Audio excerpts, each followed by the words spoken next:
अगली कड़ी में कक्षा तृतीय क के भैया गोपीन ठाकुर को बुलाना चाहूंगा। वे यहाँ आए और अपना संस्कृत हिंदी संभाषण प्रस्तुत करें।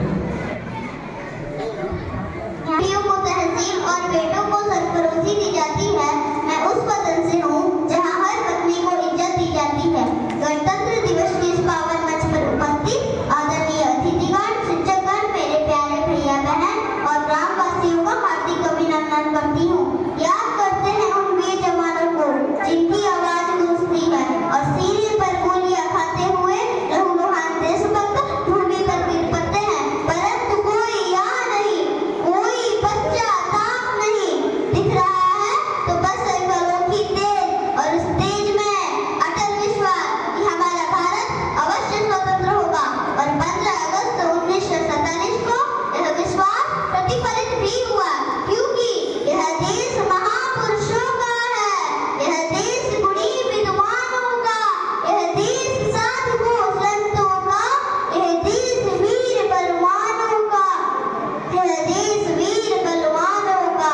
गुणीजनों और महापुरुषों की उपस्थिति में हमारे देश की स्वतंत्रता तब तक अधूरी रहती जब तक यहाँ का संविधान न रखा जाए। अतः राष्ट्र निर्माताओं के अधीनता में 26 जनवरी 1950 को भारत का अद्वितीय संविधान लागू किया गया।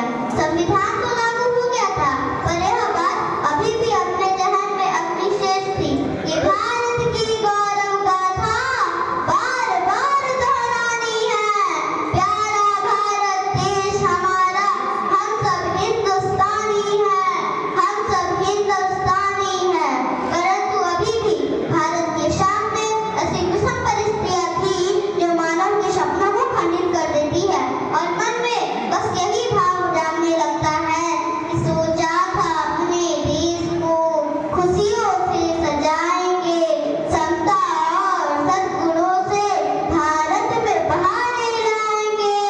हाय आजादी के बाद क्या हो गया? कलाम के सपनों का भारत ना जाने कहाँ खो गया, ना जाने कहाँ खो गया। और खोए हुए भारत का महज एक कारण है कि अनीति अत्याचार बढ़ रहा, युगता अर्जन मान है। अपमान तो द्रौपदी पक्ष में बोलने वाला कौन है? उनके अर्जुन गाड़ी उठा ले, गीता का परिमाण है, अब गुणों के समक्ष झुकेंगे नहीं।